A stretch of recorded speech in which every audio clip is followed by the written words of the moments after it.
अस्सलाम वालेकुम and welcome to ज़रा हटके। मैं ज़रार खुड़ो और मेरे साथ है शाहज़ेब जिलानी और इसमें मामूल आज कॉल इन डे है। आपकी बातें सुनेंगे और कोशिश करेंगे कि आपके सवालात का जवाब भी दिया जाए अगर हमारे पास कोई जवाब हो। अक्सर नहीं होता लेकिन क्या करें, शो का टाइम भी भरना होता है। पहले कॉलर है डॉक्टर अकबर इस्लामाबाद से। अस्सलाम वालेकुम डॉक्टर साहब। जी सर, क्या हाल है? बिल्कुल खैरियत सर। मैं सर एक पब्लिक सेक्टर यूनिवर्सिटीज जो हैं पाकिस्तान में, उनमें एक इश्यू है जिसकी तरफ आपकी तवज्जो दिलाना चाहता हूँ। और अगर हो सके तो कभी आप हायर एजुकेशन कमीशन के किसी नुमाइंदे को बुलाकर उससे जरा, ये मेरी आवाज आ रही? जी जी जी जी जी क्लियरली आ रही है जी। अच्छा, HEC के किसी नुमाइंदे से बुला के अगर आप जरा उससे डिस्कशन कर सकें। जरूर। इशू सर ये है कि पाकिस्तान की जितनी गवर्नमेंट की यूनिवर्सिटी यानी पब्लिक सेक्टर यूनिवर्सिटीज हैं, उनमें जो फैकल्टी रेगुलर बेस पे हायर की जाती है वो तकरीबन को ओवरऑल पूरे पाकिस्तान में 40,000 के करीब है। इनके सर्विस स्ट्रक्चर में कोई प्रमोशन पॉलिसी नहीं है। अच्छा। मेरा नहीं ख्याल कि पाकिस्तान में कोई भी गवर्नमेंट जॉब उसमें कोई प्रमोशन पॉलिसी ना हो सिरे से, और इसमें चूंकि नहीं है और इसका रिजल्ट अब ये है कि वो हर दफा कोई लेक्चरर जब अपॉइंट होता है या असिस्टेंट प्रोफेसर अपॉइंट होता है, अगले ग्रेड में जाने के लिए वो नई सीट एडवर्टाइज की जाए, उस पर ओपन कंपटीशन होता है और फिर जाके सिलेक्शन होती है। वो हर लेवल पे फिर पॉलिटिक्स इन्वॉल्व हो जाती है कि पहले सीट एडवर्टाइज कराने में, फिर compete करने में, और बहुत सारे लोग फिर सीट्स एडवर्टाइज नहीं की जाती हैं। यूनिवर्सिटीज अपने जो उनके मसाइल हैं फाइनेंस के। अच्छा, पिछले हम 3-4 साल से ओवरऑल पूरे पाकिस्तान की जो यूनिवर्सिटीज के फैकल्टी है वो HEC से डिमांड कर रही है, और सेनेट की और कौमी असम्बली की स्टैंडिंग कमेटी ने भी कई दफा रिकमेंड किया है और HEC से कहा है कि ये प्रमोशन पॉलिसी बनाएं आप, लेकिन वो वादों के बावजूद नहीं बना रहे। कुछ 2 माह पहले हमने एक प्रोटेस्ट लॉन्च किया यहाँ HEC के सामने। उसमें इन्होंने किया ये कि जिस दिन प्रोटेस्ट होना था उससे एक दिन पहले HEC ने यूनिवर्सिटीज के तमाम वाइस चांसलर्स को ये लेटर लिखा कि कल आप अपनी फैकल्टी को बाउंड करें कि वो अपनी यूनिवर्सिटी किसी भी प्रोटेस्ट में वो पार्टिसिपेट ना करें। और यूनिवर्सिटीज के वाइस चांसलर ने ऐसे ही लेटर इशू किए कि अगर आप जाएंगे तो आपके खिलाफ कार्रवाई होगी। यानी अजीब सिचुएशन है कि कोई प्रमोशन पॉलिसी नहीं है, डिमांड करते हैं तो उसके लिए प्रोटेस्ट में भी हमें अलाउ नहीं किया जाता। तो ये काइंड डॉक्टर साहब, ये पता है ये बड़ा एक टिपिकल किस्म का तरीका कार है हमारे यहाँ कि मसले को हल नहीं करना लेकिन उसके खिलाफ आवाज़ भी उठानी नहीं है। तो बिल्कुल मेरा ख्याल है कि आपकी बात बजा है, आपकी कंप्लेंट भी बिल्कुल लेजिटिमेट है, और स्पेशली अगर हर एक मतलब बाकी सारी गवर्नमेंट जॉब्स और गवर्नमेंट डिपार्टमेंट्स में एक बाकायदा शायद अगर है प्रमोशन पॉलिसी तो यहाँ क्यों नहीं है? मेरा ख्याल है जैसे कि जो प्राइवेट सेक्टर है उसमें तो एज सच प्रमोशन पॉलिसी नहीं होती है। ये तो पब्लिक की बात हो रही है। हाँ, लेकिन कहने का मकसद ये है कि अगर हमें रिफॉर्म्स लानी है पब्लिक सेक्टर में भी, तो फॉर एग्जांपल जो प्राइवेट यूनिवर्सिटीज़ हैं उसमें जब लेट्स से कोई पोजीशन खाली होती है, डीन की पोजीशन खाली हो गई या एसोसिएट डीन की, तो एग्जिस्टिंग फैकल्टी के लोग अप्लाई करते हैं, बाहर से भी करते हैं, and you appoint the best candidate. सरकार में हमारा ये होता है कि जी मेरे 5 साल पूरे हो गए तो अब मेरा ग्रेड चेंज होना चाहिए, मेरी सैलरी चेंज होना चाहिए। तो ये जरा देखना होगा हमें HEC से बात करके कि क्या वो जो वो तरीका कार जो है वो सही भी है या नहीं है। कि आप number of years of service पे अगर आपके प्रमोशन हो रहे हैं, परफॉर्मेंस पे नहीं हो रहे हैं। आपके पॉइंट है यहाँ पे। देखिए मेरा ख्याल है कि शायद कोई हाइब्रिड सिस्टम, बिकॉज जैसे अभी डॉक्टर साहब देखें, डॉक्टर साहब इस सिस्टम के अंदर है तो वो अच्छी तरह जानते हैं, और हम भी इतने लॉजिकली तो हम अज्यूम कर सकते हैं कि जब आपने कोई सिस्टम नहीं बनाया इस तरह का तो फिर पवे की गेम हो जाती है। हाँ, फिर हमारे तो वो जो बात है आपकी बुनियादी पॉइंट है ना कि मेरिट पे होना चाहिए, तो वो तो इस सिस्टम में भी नहीं हो रहा। तो आई डोंट नो, फिर बात करनी होगी। ठीक है, अगले कॉलर है हमारे रहील अशर कराची से। अस्सलाम वालेकुम रहील साहब। हाँ, अस्सलाम वालेकुम जी। अस्सलाम वालेकुम जी। आवाज आ रही है? जी बिल्कुल आ रही है। अच्छा जी, पहले तो मैं शाहजेब साहब आपको माशाल्लाह मुबारक दूंगा। पिछले वो जो फ्राइडे को शो था आपका, उसमें पता नहीं कुछ मेरे को लाइन का इशू था कि आवाज जी नहीं आ रही थी आपको मेरी। जी, आपकी आवाज। और बड़ा अच्छा आपने प्रोग्राम किया था, बड़े दो यंग उभरते हुए जर्नलिस्ट को आप लेकर आए थे जी, तो बड़े अच्छा आपका है। छोटी रुखे सवर भी ऐसे करो, कभी अपने रेगुलर कॉलर को भी खिदमत को मौका दे, जलवा दिखा दे हमें भी कि हम भी आपकी शो का जीनत बन जाए। हाँ मतलब आप हाँ ये आइडिया बुरा नहीं है, हम कर सकते हैं। एक दो सोचा था हमने ये। अच्छा हाँ, लेकिन फिर कभी इम्प्लीमेंट नहीं किया। कराची वालों को एडवांटेज होगा कि कराची वालों को एडवांटेज होगा। हाँ, राहिल अशर साहब फिर आ सकते हैं। मैं ख्याल में कुरानदाजी करनी चाहिए। चले कुरानदाजी कर ले, अच्छा आइडिया, जिसका नाम आ गया वो आ जाएगा। ठीक है, लेकिन फिर कोई और का हो तो फिर टिकट मैंने पूरी करनी होगी ना उनकी, तो बड़ा मसला हो जाएगा, भाई बजट आउट हो जाएगा। लेकिन चले मशवरा अच्छा है। चले अच्छा जी, अब ये चूंकि आप लोगों का साल का आखिरी प्रोग्राम है तो इंशाल्लाह अगले साल जब आपका नए साल में जो प्रोग्राम होगा वो 2024 में होगा, तो मेरी दुआ अल्लाह मियां हम सबको नए साल में बेइंतहा खुशियां सेहत तंदुरुस्ती अता करे। मैं 2023 के हवाले से बात करूंगा इंटरनेशनली और पाकिस्तान में जो हुआ। देखिए इंटरनेशनली तो सबसे बड़ा दुख देने वाला वाकया है वो इसराइल ने जो 7 अक्टूबर से लेकर अब तक मेरा ख्याल 40-50 हजार, मतलब आप नाम ने माएँ बहनें बच्चे, आपके मीडिया वाले, डॉक्टर्स, नर्सेस, पैरामेडिक, आप यू नेम इट, वो सब बेचारे मारे जा चुके हैं। और मुझे सबसे बड़ा दुख है जिसमें पाकिस्तान भी शामिल है, हम लोगों ने खामोश तमाशाई बन के बैठ के सिर्फ थोड़ा सा कंडेम कर दिया कि जी इमदाद दे दें, ये कर दें, और बाकी हमने इसको प्रैक्टिकली उन बेचारे मासूमों को मरने दिया, शहीद होने दिया, और दुनिया ने किसी ने नहीं दिया। बेहिसी दुनिया की ये देखने में आई है। सबसे बड़ा 2023 का जो अलमिया है, ट्रेजेडी क्या है, वो ये है। दूसरी जो इंडिया की सुप्रीम कोर्ट ने कश्मीर के हवाले से फैसला दिया, वो भी एक बहुत बड़ी ट्रेजेडी है, क्योंकि कश्मीर में भी आप 47 से देख लें, 90 के बाद जिस तरह इंडियन फोर्सेज ने वहाँ पे कत्लेआम और जो किया है वो आपके सामने। पाकिस्तान में जो वाकयात हुए हैं उसमें देखिए सबसे बड़ा वाकया जो है वो माजरत के साथ बात करूंगा, जो हमारे नासमझ इमरान खान ने 2023 में किया है कि जी पहले अपनी असेंबली तोड़ दी, फिर आप एक रियासती इदारे पाक फौज के ऊपर हमलावर हो गए, उसके बाद देखिए वो दो बड़े वाकयात है। तीसरा मियाँ साहब आ गए हैं, और चौथा इलेक्शन की डेट है।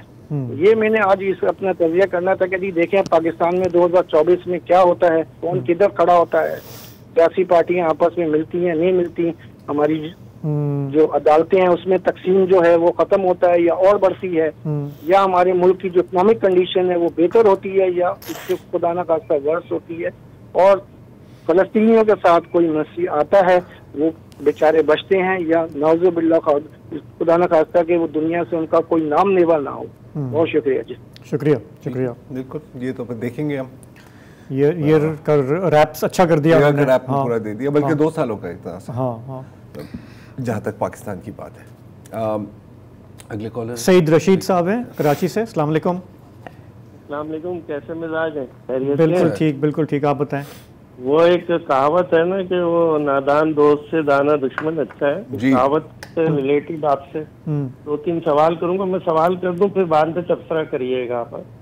पहला सवाल तो ये है कि क्या हमारी एस्टेब्लिशमेंट फिर इंटरफेयर कर रही है, एक को विक्टिमाइज कर रही है, एक को लाडला बना रही है, चीजों को मनोवर कर रही है? सवाल है सईद साहब या ये स्टेटमेंट है? नहीं, मैं सवाल कर रहे हैं, तबसरा सुनूंगा फिर। अच्छा बाद में ना, पहले मुझे दोनों सवाल करने दीजिए। चले। तो फिर क्या उन्होंने माजी से सीखा नहीं और फिर यही सब कुछ हो रहा है? और उसके बाद मेरा ख्याल है कि फिर ये हमारी तीनों बड़ी पार्टियों को चाहिए कि एक दफा बैठ के इसको खुलासा कर लें कि यही होता रहेगा 76 साल से, कि इंटरफेयर, एक को लाडला एक को विक्टिमाइज। फिर 4 साल बाद फिर हम सुन रहे होंगे कि पीटीआई के खिलाफ केसेस बने थे, जजेस बिक गए थे और ये। अच्छा, दूसरा मैं कह रहा हूँ कि अगर वो इंटरफेयर नहीं कर रही तो वो जो नादान दोस्त हैं, बड़े बड़े एंकर हैं जो बड़े फौज के फेवर में रहते हैं, वो ऐसी ऐसी बातें करते हैं कि ये तो बस डिसाइड हो गया कि अब इमरान खान को तो अब छोड़ना ही नहीं है, उस पर तो काटी लगा दी, और उसको नवाज शरीफ को लाए इसीलिए कि उसके सारे केसेस माफ करने हो, ये तो डिसाइड हो। तो उस वक्त में हमारी एस्टेब्लिशमेंट शटअप कॉल क्यों नहीं दे रही? आपका क्या ख्याल है? मेरे ख्याल से इस वक्त हमारी एस्टेब्लिशमेंट बिल्कुल भी इंटरफेयर नहीं कर रही, जिसकी वजह से ये इतना मैस हो रहा है। अगर ये जैसे आज एक जज कुछ बोल देता है, कुछ बोल देता है, फिर ये पार्टी बोलती है, वो पार्टी। 9 मई के बाद से जो हमने देखा है जो पीटीआई के साथ हो रहा है, हाँ, मैं यही आपसे पूछने जा रहा था कि अगर इंटरफेयर नहीं कर रही तो ये केयरटेकर गवर्नमेंट, ये पकड़ दकड़, ये सारा कुछ क्या हो रहा है? क्या लीगल है या इसके पीछे किसी का हाथ है? मुझे ये तीनों बातों का जवाब। सईद साहब, मैं सिर्फ आपसे एक सवाल पूछूंगा और वो ही जवाब है आपके सवाल का। क्या अगर आप इस वक्त समुद्र में डुबकी मारेंगे तो आप भीगेंगे या नहीं? हाँ, अगर जवाब का सवाल का जवाब हाँ है तो फिर आपके सवाल का जवाब भी हाँ है। ठीक है। एनीवे, अगले कॉलर है रियाज खान इस्लामाबाद से। हेलो जी, कराची से रियाज खान कराची से। अस्सलाम वालेकुम रियाज खान। अस्सलाम वालेकुम। वालेकुम अस्सलाम सर। रियाज खान बोल रहा हूँ, model colony Karachi. Model colony sir, कैसे हैं?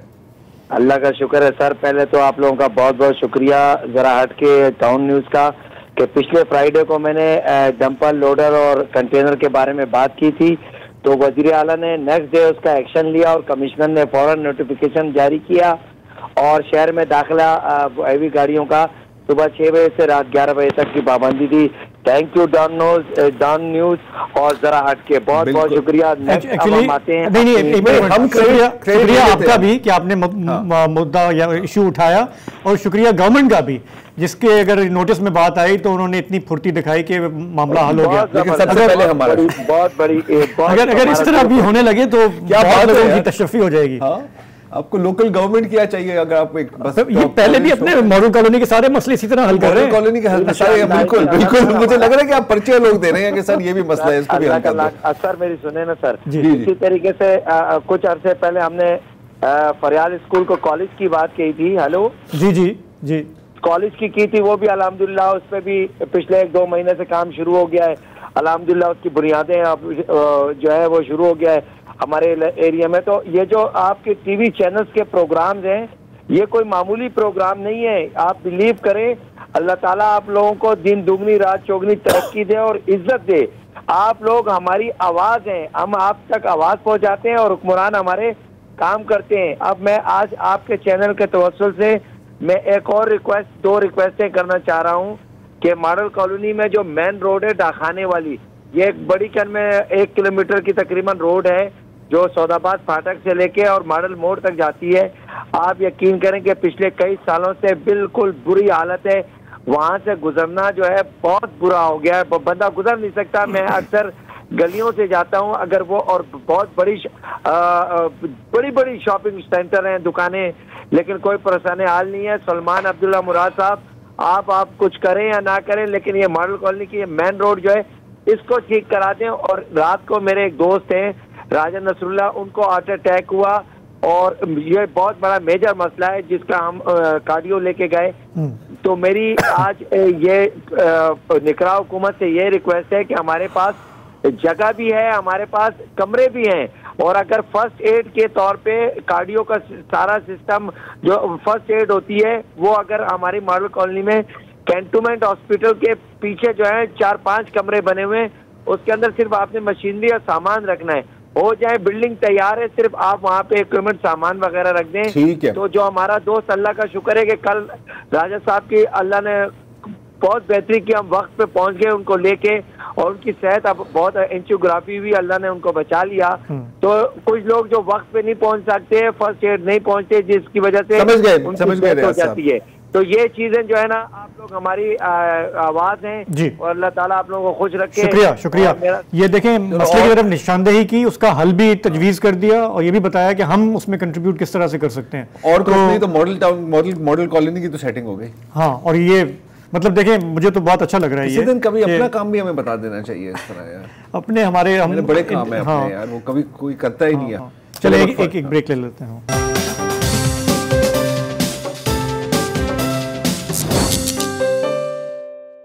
तो हमारे अगले कॉलर हैं फरीद तैयब साहब कराची से। हेलो, अस्सलाम वालेकुम व रहमतुल्लाहि व बरकातहू। वालेकुम अस्सलाम जी। हेलो, आपका टीवी ऑन है फरीद साहब? आप ऑन एयर हैं, बोलें। जी जी, थैंक यू। नहीं, इनका टीवी आज मुझे कुछ कागजात, ये जो बहुत दिनों से कागजात की बात हो रही ना, तो इसमें कुछ किस्में हैं जो मैंने लिख के रखी हैं, खास तौर पे जो मेरे जहन में आई। सनद है, सम्मन है, शजर है, शजरा होता है, दस्तावेजात होती हैं, चालान होता है, चेक होता है, तारीफी असनाद होती हैं, डिग्री होता है, सर्टिफिकेट वगैरह होता है। ये सब चीजें मिलाने के बाद आजकल जो ये रवैया चल रहा है कागजात नामजदगी, तो ये कहीं वो लफ्ज तो नहीं बनते जा रहे। इसमें बहुत सारे लोग ज़ाहिर बेहतर भी जमा करा रहे होंगे कागजात यकीनन, मगर ये कागजात कहीं दूसरा लफ्ज का हिस्सा जो है, जो हमारे मजहब में मना है खाने पीने की चीजों पे, वो लफ्ज तो नहीं बन जाते शुरू में कहीं कागजात के बाद। नहीं समझ रहा मैं आपकी बात। मुझे तो कुछ ऐसे ही क्या लगता क्या है। कह रहे हैं? वुसअत होते तो शायद वो समझा देते हैं, मैं नहीं समझा रही। नहीं जरा समझाएं सलीस ज़बान में क्या कहना चाह रहे हैं।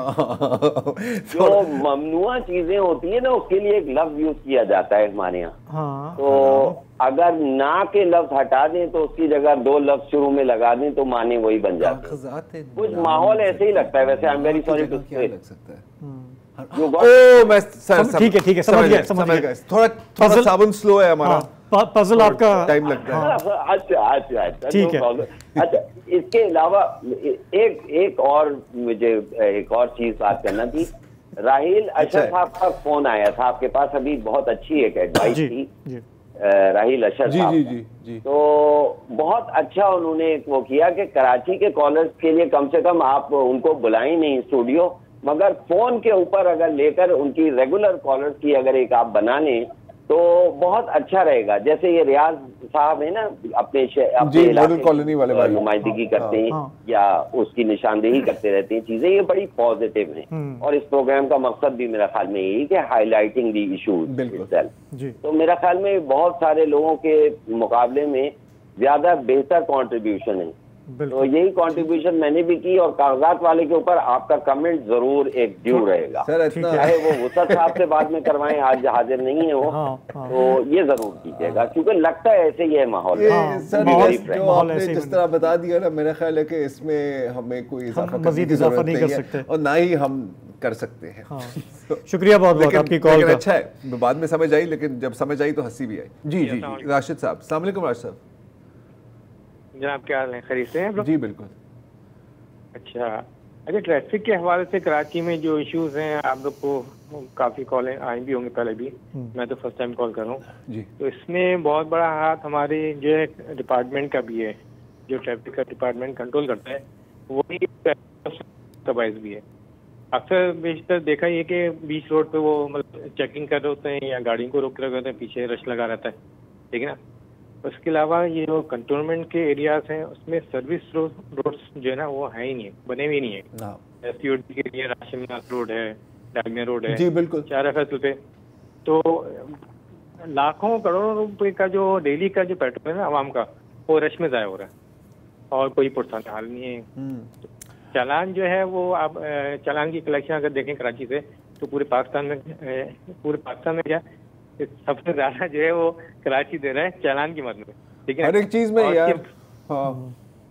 जी और उसकी रिटर्न में जो है ना पुलिस जो है वो लगी हुई है फोन पे बातें करने में, ट्रैफिक जो है वैसे ही फंसा हुआ है। ठीक है, मिलीनियम पे आप अगर आप सुनने वाले देखते होंगे, मिलीनियम पे डेली का है। जी जी बिल्कुल। पीक आवर्स में कोई पार्किंग का कोई इशू मतलब रिजॉल्व करने के लिए कोई उनके पास कोई क्या कहते हैं प्लान वगैरह नहीं है। तो इस हवाले से देखें कोई अगर कंसर्न डिपार्टमेंट है सुन रहा है, ठीक है ना, क्योंकि जगह जगह पे जो है वो शिकार कर रही है, शिकारी निकले होते सुबह में, ठीक है, ट्रैफिक कंट्रोल करने के लिए। शिकार मोटरसाइकिल वाले होते हैं ज्यादातर। हाँ जी, और छोटी गाड़ियों वाले। कह रहे हैं कि ज्यादातर शिकार मोटरसाइकिल वाले बनते हैं। जी हाँ, वो सारा दिन हम देखते हैं ना, चीना झपटी चल रही है। जब भी तुम जाओ, कभी भी जाओ, कोई 5-6 तो साइड में रोके होते हैं ना, तलाशी ले रहे होते हैं। यार मुझे तो अब ये लगता है कि इसका कोई हल नहीं है और ये मसला बिगड़ता जाएगा। ये हमने वक्तन फ़वक्तन अपनी लाइफ में देखा कि कभी कोई ज़बरदस्त DIG आ गया, उसने आगे कोशिश किया कि सिर्फ शाहराह फैसल को ही वो सिर्फ थोड़ा सा सीधा कर दे, ज़ीब्रा क्रॉसिंग कर दी और डंडा लेके खड़ा हो गया पुलिस वाला कि आपने लाइन से पीछे खड़े होना है। वो 2-4 हफ्ते महीने रहता है, फिर हम वापस उसी डगर पे आ जाते हैं। और अब जितना बढ़ता गया है ना मसला, मतलब अब ये मैं बतदरीज देखता हूँ कि अब उल्टा ट्रैफिक जो चल रहा होता है ना, आप वन वे उस पर जा रहे हैं, लेकिन पूरा वो एक तो मोटरसाइकिल वाले यूँ जा रहे हैं, गधे गाड़ी वाला यूँ जा रहा है, आपको हर वक्त देखना पड़ता है 360। और इतना स्ट्रेसफुल हो गया है इस शहर में ड्राइव करना कि या हम उम्र के साथ साथ दोनों चीज़ें हैं, बिल्कुल उम्र भी है लेकिन अजाब भी है। और अजाब बढ़ता गया है, यही हमने देखा है।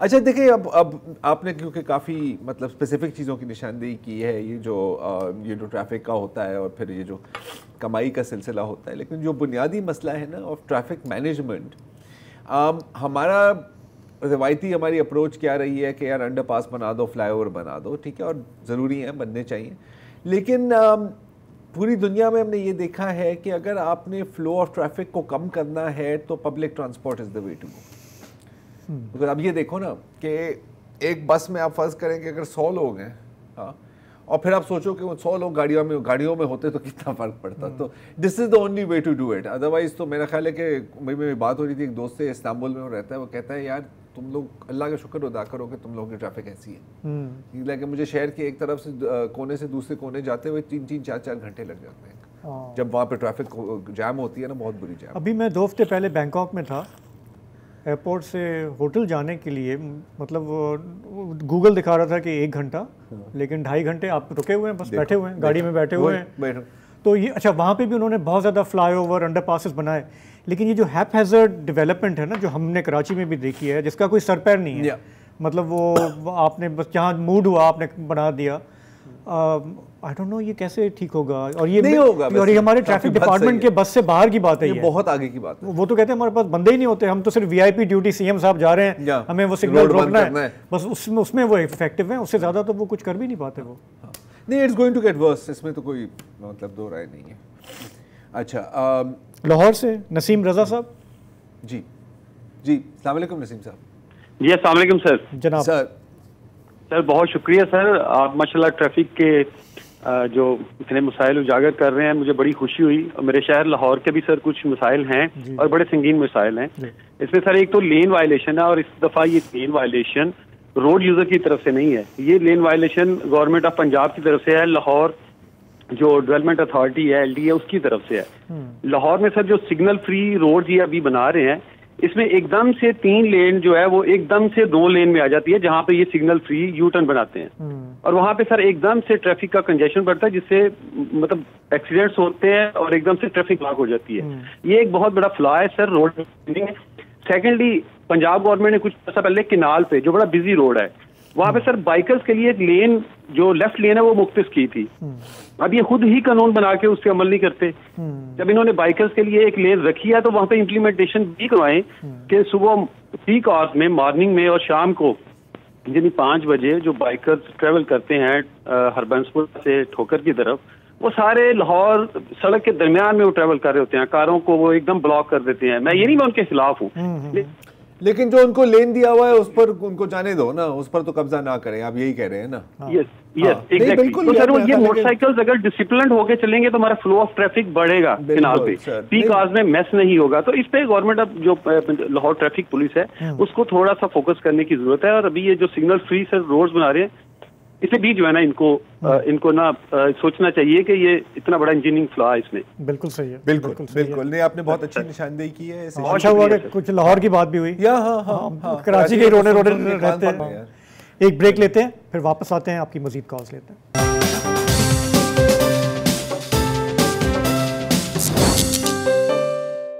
Welcome back. हमारे अगले कॉलर हैं शहजाद चौधरी साहब लाहौर से। अस्सलाम वालेकुम सर। वालेकुम अस्सलाम, आप कैसे हैं दोस्त? खैरियत से? इनको खैरियत, आप सुनाएं। नहीं खैरियत से नहीं है, ये जुकाम है इनको, ये आपको सच नहीं बता रहे, लेकिन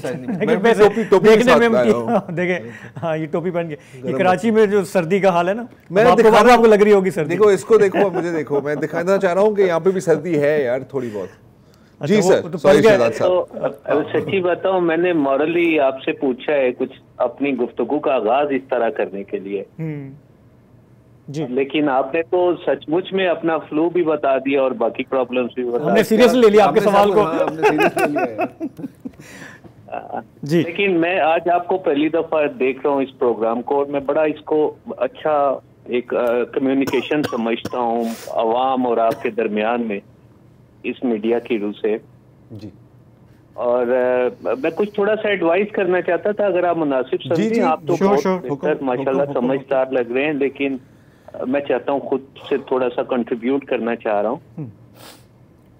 आप अपने इस सब्जेक्ट के अंदर खैर से इंसानियत, मुसलमानियत और पाकिस्तानियत पे भी थोड़ा सा 2-4 मिनट के लिए लोगों को एडवाइस करेंगे तो आई होप कि जो हमारे दरमियान पंजाब, सिंध, बलूचिस्तान और KPK के दरमियान में जो एक स्पेस आ गई हुई है उस स्पेस को कम करने में मौका मिलेगा। क्योंकि ये बड़ा लकीली जिन लोगों को लोग सुनना चाहते हैं, अगर वो उन लोगों के मुंह से ये पाकिस्तानियत पे, इंसानियत पे और मुसलमानियत पे गुफ्तगू निकलेगी तो उन लोगों के दिलों पे असर करेगी। ठीक है सर। शहजाद साहब, इसमें ऐसा है, क्योंकि मेरे ख्याल आपने भी कहा था कि आप पहली दफ़ा ही देख रहे हैं, हमारी कोशिश होती है कि देखो, एक तो बात होती है ना लेक्चर देना कि आए आओ प्यारे बच्चों, आपको नसीहत सुना देता हूँ, उससे शायद इतना कुछ हासिल नहीं होता। हमारी कोशिश होती है, और ये यकीनन नाकाफ़ी है, बिल्कुल 100% नाकाफ़ी है, कि दिखाकर करें, करके दिखाएं। इन द सेंस के कोशिश होती है कि हर सूबे की बात की जाए, कोशिश होती है कि जो चीज़ें हैं जो बंदे को यूनाइट करती हैं, डिवाइड करना तो बड़ा आसान है ना सर, लोगों को तकसीम करने में लोगों का फ़ायदा भी होता है, सियासी फ़ायदा भी होता है, माली फ़ायदा भी, माशी फ़ायदा भी होता है। कभी कभी कोशिश करते हैं कि जिस तरह के टॉपिक्स होते हैं और जिस तरह की बातें होती हैं उसके अंदर ये लेसन मतलब फिट हो एक तरह से। आई डोंट नो अगर मैं सही तरह समझा सक रहा हूँ। बेसिकली देखें, जो आउटलुक है हमारे इस शो का, वो बेसिकली यही है, इंसानियत की बात और इंसानी फलाह बहबूद की बात। तो अगर आपने पिछले हफ्ते ही देखा हो तो हमने क्या, हमने गैर मुस्लिमों के हुकूक़ पे हमने बात की, ख़वातीन के हवाले से हमने बात की, इंसानी हुकूक़ पे बात की, बलोच हुकूक़ पे बात की, सियासत में जो है लेवल प्लेइंग फील्ड की बात की। तो मेरा ख्याल है कि जो न्यूज़ एजेंडा है करंट अफेयर्स का, उसमें हम कोशिश करते हैं कि ऐसे इश्यूज़ पे फोकस करें। बहरहाल आपकी जो मशवरा है उसका बहुत बहुत शुक्रिया। बहुत शुक्रिया। अगले कॉलर हैं हमारे साथ मोइन अरशद। कहाँ से? मोइन अरशद कराची से। अस्सलाम वालेकुम मोइन साहब। अस्सलाम वालेकुम। वालेकुम सलाम। सर खैरियत से हैं? ठीक है आप? जी जी खैरियत से। जी सर। आप बताएं। जी सर। जी सर, कैसी तबीयत है सर आपकी? खैरियत से? ठीक है सर। आपका टीवी तो ऑन नहीं है इस वक्त? जी सर। ओके, चलिए अब आप ऑन एयर हैं, अब आप अपनी बात करें आपसे। हाँ। ये जो गजा में जो कुछ हो रहा है फ़लस्तीन के अंदर, तो ये हमारे जो नहीं, टीवी मेरा बंद है। ओके जी। गजा की क्या कह रहे हैं? मैं ये कह रहा था, ये जो गजा में हो रहा है फ़लस्तीन के अंदर, ये जो हमारे इस्लामी मुल्क है, तमाम इस्लामी मुल्क क्यों नहीं एक होते इस वक्त क्यों नहीं यूनाइटेड होते काम के लिए कि सब अपनी आवाज बुलंद करें और इसके ऊपर तमाम मिलकर आवाज उठाएं, प्रेशर डालें इनके ऊपर कुछ। यानी हम इतने बिल्कुल हो गए कि जुल्म की इंतहा हो गई है कि आप यकीन माने कि आज जुमे की नमाज में इमाम साहब ने दुआ तक नहीं कराई, नहीं कराई। अबू बकर सिद्दीक रज़ी अल्लाह ताला अन्हा के लिए तो करी, क्योंकि कल उनका दिन मनाया जा रहा है, लेकिन आप यकीन मानते कि उन्होंने गजा के लिए एक लफ्ज नहीं बोला। बहुत अफसोस की बात है कि वहाँ पर क्या हो रहा है, क्यों नहीं बेदार हो रहा है ना हमारे कोई इस्लामी मुल्क बेदार हो रहे हैं कि अफसोस और दुख का मकाम हो रहा है। यकीन मानिए कि जिस तरह बाहर के लोग उनके लिए निकल रहे हैं, हमारे यहाँ तो ऐसा कोई प्रोसेस भी नहीं हुआ कि ऐसा होता हमारे यहाँ हुए हैं, फिर निकल जाता। ना पाकिस्तान में ऐसा हुआ, ना किसी और इस्लामी कंट्री में ऐसा हुआ। इसीलिए वो जो है ना वो इस कदर उन पे जुल्म कर रहा है क्योंकि उसको कोई रोकने वाला नहीं है। बिल्कुल। आप यकीन माने कि वो फुटेज जब मैं अल जजीरा टीवी देखता हूँ तो देखा नहीं जाता, मैं उसको हटा देता हूँ। उन बच्चों की उनकी जो तस्वीरें होती हैं वो नहीं देखी जाती। बस इस पे जरा सा कमेंट कर दीजिएगा प्लीज। बिल्कुल। अच्छा, देखिए अगेन अब दो चीज़ें हैं यहाँ पर। एक तो है कि अवाम के दिल में जो गम गुस्सा है जो है, और मेरा ख्याल है कि ये पूरी मुस्लिम वर्ल्ड, अरब वर्ल्ड को आप ले लें तो ये बात सच है। मैं अगले दिन देख रहा था कि ट्यूनीसिया में कितने बड़े जलसे हुए हैं। फिर हम आते हैं हुक्मरान की जानिब, और वो आई एम सॉरी टू से, लेकिन ज़्यादातर जो अरब ममालिक हैं वो इज़राइल के साथ वन पेज पर ही हैं, या वो कम से कम खामोश हैं। वो कहते हैं यार जो करना है कर लो, हम इस वक्त कोई इस तरह का पंगा नहीं लेना चाह रहे। आपने देखा है कि लेकिन सिर्फ यमन ने ही, और शायद हिजबुल्लाह ने थोड़ा बहुत कुछ एक्शन लिया है, बाकी सब आराम से बैठे हुए हैं। इंटरेस्टिंग बात मैं आपको ये बताऊं कि सदर एर्दोआन, उसकी हम बात बहुत करते हैं और उसकी बड़ी तू मैं चल रही है नेतन्याहू के साथ, वो उसको हिटलर कहता है, वो उसको कातिल कहता है, इनकी ये चल रही है, लेकिन तिजारत नहीं रुकी अभी तक। ठीक है ना। इनफैक्ट अभी कुछ दिन पहले मैं देख रहा था एक ओपिनियन पोल जो सऊदी अरब में एक डिपार्टमेंट ने किया है, जिसमें 96% यार 96% सऊदी शहरी जिनसे बात हुई है वो कह रहे हैं कि जी तमाम ताल्लुकात आप काटने इजराइल के साथ। अक्टूबर से पहले, अच्छा हमास का भी मकबूल नहीं था सऊदी अरब में, इसके पीछे एक बहुत लंबी एक्सप्लेनेशन है, उसमें मैं नहीं जाऊंगा। अक्टूबर से पहले 10% लोगों को हमास के बारे में फेवरेबल व्यू था, अब वो 40% पर आ गया, बढ़ रही है मकबूलियत, बढ़ रही है। और पहले सऊदी अरब में, हालांकि इजराइल कभी मकबूल नहीं रहा अरब वर्ल्ड में, हुक्मरान जो भी चाहें, लेकिन वहाँ पर ये एक सोच थी कि यार कोई बात नहीं, इकोनॉमिक रिलेशंस तो चलनी चाहिए। अब वो जो कह रहे हैं ना कि इकोनॉमिक रिलेशंस भी नहीं होनी चाहिए, उनकी तादाद भी 7% तक चली गई है। तो जितना ये लंबा चलेगा, तो अब मैं मानता हूँ कि बादशाहत है या अमरीत है सऊदी, पूरे मुस्लिम वर्ल्ड में, हमारे यहाँ भी कौन सी कोई जमहूरी निज़ाम चल रहा है, लेकिन इवेंचुअली पब्लिक प्रेशर कहीं ना कहीं तो मेरा ख्याल है कि इफ़ेक्ट करता है। जहाँ तक आपकी बात है कि बहुत इंतहाई शर्मनाक बात है कि हम इतने बेबस हैं, हम इतने इम्पोर्टेंट हैं, हम इतने कमज़ोर हैं और हम इतने बटे हुए हैं कि हम इसके ख़िलाफ़ भी कुछ नहीं कर सकते।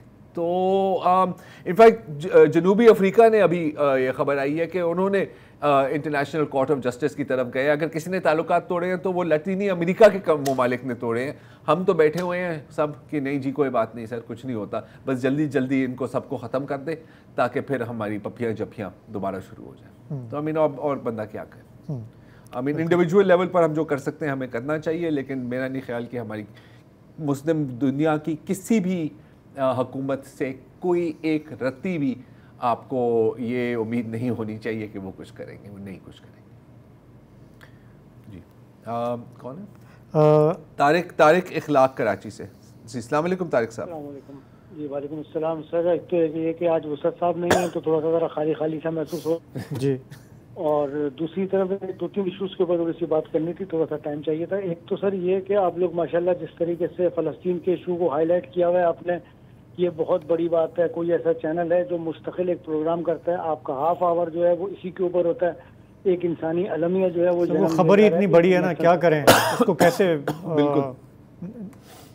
और दूसरा सर मेरा थोड़ा सा एक जो है वो सिविक इश्यूज के ऊपर बात है कि आपको पता होगा कि कराची के ओल्ड सिटी एरियाज और काफ़ी हद तक पोश इलाकों के अंदर भी काफ़ी हद से पहले तक एक पगड़ी सिस्टम राइज था, जिस ज़माने में लोग जो है पगड़ी के ऊपर दुकानें और घर खरीदा करते थे और एक अच्छी हैंडसम अमाउंट जो ऑलमोस्ट 80% थी वो लोग लिया करते थे और वो पगड़ी के ऊपर चीज़ें खरीद लिया करते थे।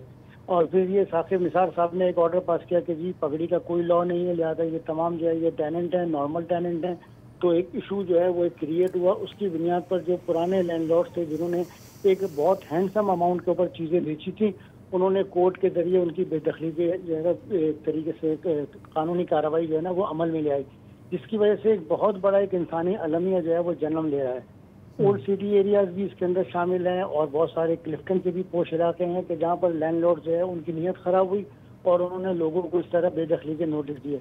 क्या इसके ऊपर गवर्नमेंट ऑफ पाकिस्तान या कोई लॉ या कोई ऐसा इदारा इसके ऊपर कोई कार्रवाई करने का है, या लोग इस तरीके से बेचारे अब जिन्होंने अपने तमाम जेवरात वगैरह बेच के गए वक्तों में चीज़ें अपनी तरफ करी थी और आज वो बिल्कुल जो है वो नॉर्मल टेनेंट बन करके रोड पर आ जाएं, तो इसके ऊपर थोड़ा सा। अब जैसे आपने खुद कहा अगर ये चीफ जस्टिस ने ऑर्डर किया था और उसके बाद से आप कह रहे हैं कि ये कुछ पता उसका इम्पैक्ट आ रहा है, तो इसके पता करना पड़ेगा क्योंकि ये थोड़ा सा कानूनी मामला भी है, तो we can try and find out honestly. वैसे ऐसे मतलब अभी हम ऐसे ही हवाई फायर करें लेकिन आपने चलें रेज कर लिया है, तो थैंक यू फॉर दैट। एक ब्रेक लेते हैं, फिर आपकी कुछ और कॉल्स ले लेंगे।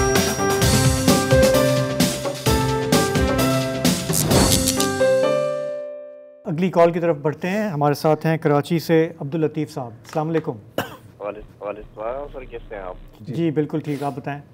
सर एक तो मैं आप लोगों को अप्रिशिएट करूँगा कि जो आप गज़ा के मज़लूम सर हमेशा प्रोग्राम करते हैं और आपका जर्नलिस्ट इसमें बहुत आगे है, शुक्रिया। तो माशाल्लाह बहुत अच्छे प्रोग्राम करते हैं गज़ा के मतलब। दूसरा ये कि फिर आपको आने वाले नए साल की मुबारकबाद। जी। और सर ये मेरा सवाल ये करना था कि इलेक्शन आ रहा है, तो मुख्तलिफ सियासी जमातें जो है जिस तरह से मतलब एक दूसरे पे इल्ज़ाम तो लगा रही हैं, लेकिन इनके पास कोई माशी बहाली का कोई प्रोग्राम नजर नहीं आ रहा। तो मेरा सवाल ये है कि क्या ये जो हम 2023 में जिस जगह खड़े थे, क्या 2024 से मुख्तलिफ होगा? नहीं, या हमारे वही उसी किस्म का मसाइल होंगे? उसी किस्म के मसाइल होंगे। साल के बदलने से क्या होता है यार? हाँ देखिए, सिर्फ डेट चेंज होगी ना, बाकी सब कुछ तो वही रहेगा। और आपको पता है कि ये जो 2024 है, इसका सबसे बड़ा मसला क्या है? ये भी एक साल में ख़त्म हो जाएगा। तो कुछ बदलना है नहीं। लेकिन जो आपने पॉलिटिकल आपने बात की, देखें हमने ये देखा कि इस साल ये जो 9 मई का वाक़या हुआ, उसके बाद हमारी सियासत का रुख पूरा चेंज हो गया। और हमने देखा कि हमारे यहाँ जो है जो गैर जमहूरी क़ुव्वतें उन्होंने अपने आप को मज़ीद असर्ट किया है, तो हम आगे जाने की बजाय हम कुछ पीछे गए।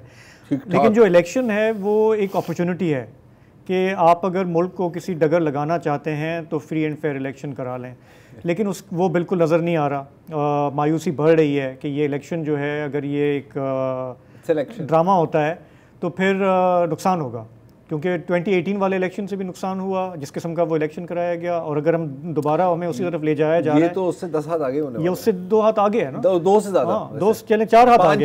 हाँ, तो ये इसलिए ये बहुत ही फ़िक्र की बात है और हमें अभी भी टोटली इसको नाउम्मीद नहीं होना चाहिए, क्योंकि सुप्रीम कोर्ट से हैं कुछ तवक्कुआत। अभी ये सर्दियों की छुट्टियों पर हैं, ये वापस आएंगे। अगर थोड़ा बहुत भी इसको थोड़ा सा बैलेंस तरीके से लेके चलें तो वो बेहतर होगा मुल्क के लिए भी और हम सब के लिए भी। लेकिन यार देखिए, आई थिंक ओवरऑल प्लान तो वही है, और जो अभी तक जो नज़र आ रहा है वो इतना हौसला अफजा नहीं है। नहीं, देखो ये छोटी मोटी विक्ट्रीज आती हैं। अच्छा देखिए, ये हम क्यों कह रहे हैं कि इलेक्शन फेयर होना चाहिए? क्योंकि अगर इलेक्शन फेयर होगा तो आपके मुल्क में कोई स्टेबिलिटी आएगी तो आपके जो गंभीर माशी मसाइल हैं आप उसकी तरफ हल करने की तरफ जाएंगे। इस वक्त हम जो ये IMF के प्रोग्राम में चल रहे हैं, स्टैंड बाय प्रोग्राम पे, हम वाकई स्टैंड बाय हैं कि आप किसी भी वक्त आपको जो है ना बाहर से पैसा आना बंद हुआ, ये जो खैरात वरात आती रहती है, किसी का भी मूड चेंज हो गया, उन्होंने कहा जी मैं अब नहीं दे रहा अगली किस्त, अब क्या करेंगे? तो हमारे इसीलिए वी आर लिटरली वो हैंगिंग बाय द थ्रेड। और अगर हमें इसको ठीक करना है तो जो ज़्यादा ताकतवर है इस मुल्क में उसकी ज़्यादा जिम्मेदारी है, जो कम ताकतवर है उसकी उसी प्रोपोर्शन के हिसाब से उसकी जिम्मेदारी बनती है। लेकिन पता है मसला यही है कि जो ताकतवर है ना, वो समझते हैं कि उनकी जो मेन जिम्मेदारी है कि ताकत अपने हाथ में रखो। हाँ यार, लेकिन वही बात है कि ये मुल्क का हशर नशर हो जाएगा, वो तो है ना, तो आपका क्या बनेगा? मतलब वो अब अगर इतनी समझ होती तो मेरा ख्याल है वो इतना रेड नहीं मारते। जब हड्डियां रह जाएंगी ना तो उन हड्डियों के ऊपर लड़ेंगे। ये वी हैव अनदर, मैं बहुत ज़्यादा मायूस नहीं करना चाह रहा। ओके, उमर फारूक साहब हैं न्यूकासल ऑस्ट्रेलिया से। अस्सलाम वालेकुम उमर साहब। जी वालेकुम अस्सलाम। सबसे पहले तो कहना चाहूँगा big fan of your show. Thank you. इस टेंस माहौल में रियली एक ठंडी हवा का जो का फील होता है आपका शो।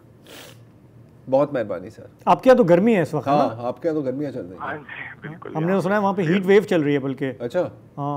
हाँ जी, आजकल तो बारिशें हो रही हैं, थोड़ा ठंडा सीन है। न्यूकासल किस तरफ है ऑस्ट्रेलिया में? तो ये Sydney say about 2 hours away. Okay. बताएं कैसे कॉल किया? ये बात करना चाहूँगा, एक डिस्कनेक्ट जो मुझे फील होता है जो इश्यूज में, ये जो बलोच कैंप है आजकल तो वो इस्लामाबाद में, तो मैं देख रहा था कि वहाँ पे सिर्फ बलोच ही हैं, कोई इस्लामाबाद से, कोई लोकल यूथ, कोई पंजाब से लोग, कोई जा रहे हैं, लोग जा रहे हैं, बैठे हुए हैं वहाँ पे। काफ़ी लोग अपने जो चाहते हैं ना कि इस मुल्क में अपने बच्चों को आगाही दें कि क्या हो रहा है, वो जाके बैठ रहे भी हैं, सहाफ़ी भी जा रहे हैं, दूसरे पार्लियामेंटेरियंस भी कुछ गए हैं।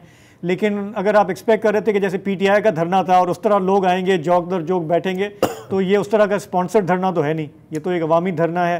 तो लोग जा रहे हैं, लेकिन शायद आप ये कहना चाह रहे हैं कि ज़्यादा लोग आप एक्सपेक्ट कर रहे थे कि वहाँ जाएँ।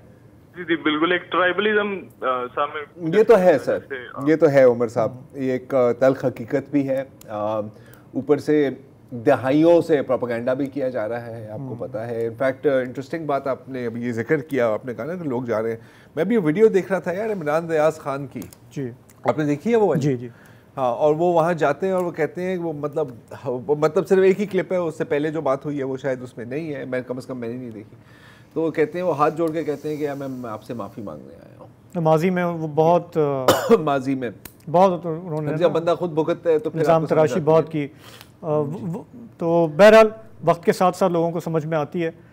अच्छा, इससे अब हम अगली कॉल नहीं ले सकते। मैं ये चाह रहा था कि हम बता दें अगले हफ्ते का प्रोग्राम क्या है, क्योंकि अब ये जैसे किसी अब हमारे कॉलर ने भी कहा कि ये इस साल का आखिरी प्रोग्राम है, अगले हफ्ते जनवरी होगा, नया साल होगा, और उसमें हम आपके लिए ज़बरदस्त कुछ शख्सियात के साथ हमने खुसूसी प्रोग्राम आपके लिए हम लाएंगे। मुस्तफ़ा कुरैशी साहब, लेजेंडरी एक्टर पाकिस्तानी सिनेमा के, उनके साथ हमारा 1 घंटे की नशिस्त है, वो आप देखेंगे मंडे को।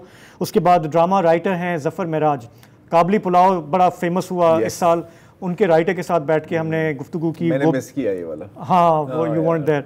मंगल को वो होगा। वेडनेसडे को आप हमारे यंग सूफ़ी सिंगर हैं, बहुत ही hugely popular in Sindh, Saif Samejo, उनके साथ हमारी एक बैठक है। आरिफ वकार साहब हैं, ब्रॉडकास्टर, लिंग्विस्ट हैं, बड़ा उनका दुनिया का तजुर्बा है, ग्रेट स्टोरी टेलर, बहुत हंसाया उन्होंने हमें, पागल कर दिया। जुमेरात को आप अगले हफ्ते वो देखेंगे। और फिर जुमे के दिन हेल्थ एक्सपर्ट हैं, बल्कि एक्टिविस्ट हैं, ट्रांसजेंडर इश्यूज़ पे भी, डॉक्टर मुईज़ आवान, उनके साथ भी बहुत अच्छी एजुकेशनल सी एक नशिस्त रही हमारी, तो अगले जुमे को उनके साथ होगा।